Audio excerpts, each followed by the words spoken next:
What's going on, guys? It's Zalán here, and today we are gonna talk about this. Alright, what's up everybody? How's everyone doing today? We are talking about the Panasonic G9. You probably thinking that, hey Zalán, it's a Micro Four Thirds, that's not cool anymore, instead of a full frame camera, because this is what everyone doing today. Well, here is the thing. Micro Four Thirds is a kind of OG for mirrorless format, and Panasonic and Olympus doing that for years. And yes, technology went different ways, like a full frame or medium format. There are more and more medium format cameras, and the full frame cameras getting cheaper and cheaper every year, like the Canon EOS RP. And actually, I think they maxed out the resolution on this sensor, and probably this is why Panasonic heading to full frame format. The first thing that you're gonna notice if you pick up a G9 is really impressive is the viewfinder. This viewfinder as big as on the Nikon Z7, which is a full frame format camera. And a typical Panasonic fashion, you have no less than 10 custom buttons. On the front of the camera you have a really deep and comfortable grip, and also you have the first two custom buttons.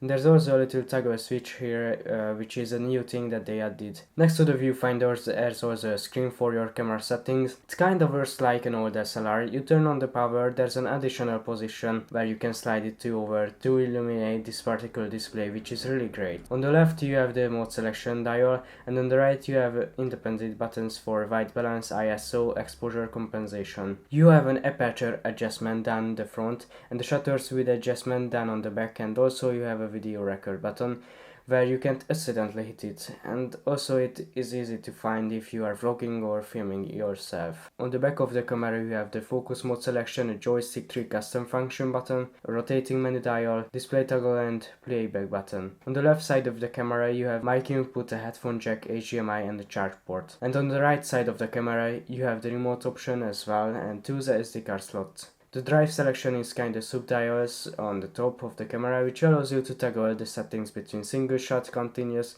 high speed, 6K, 4K, self timer mode and time-lapse. The whole body is weather sealed and the body feels really professional. The G9 has a burst rate speed at 20 frames per second and also at 60 frames per second. It's also capable of shooting images at 80 megapixels with a dedicated high-res mode. Basically what it does is uses a sensor shift. So when you are ready and hit the exposure button, it takes a couple of exposures and moving around the sensor, and it gives you a 80 megapixels 10K image at the end. It's only great for landscapes or product photos, but not as great for moving objects. The other thing that impresses me is the 5-axis image stabilization. The thing that Panasonic did really well is you can take steady shots without a tripod with a half-second shutter speed. The downside is you can take photos of moving objects because the stabilization can't stop this kind of moving. Unfortunately, the sensor is not gonna perform as well in low light situation. You're gonna have more noise if you push up the ISO. Speaking of video, Panasonic did a really good job at implementing video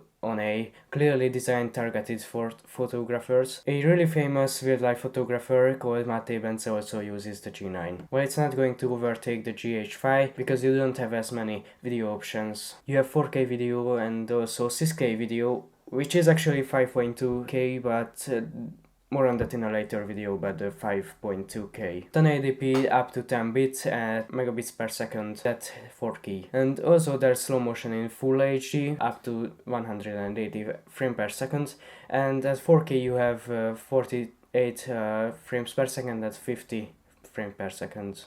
But there is one thing that in Panasonic is behind is the autofocus, and that's going for a while. It's actually fast, but it starts to drift a little bit, and it can mess up easily the shot. So this is not what you see on a Canon or more like on a Sony. However, the Panasonic has some of the best video looking that you can find on any systems and format. And if once they figure out the autofocus, it would be dangerously good. So other thing that Panasonic and also Olympus is really good is they give you so many cameras and lenses for your money. At the end, I think for $1,000 the G9 is worth it. Anyways, if you have any questions, just leave it comment below, and see you in the next video.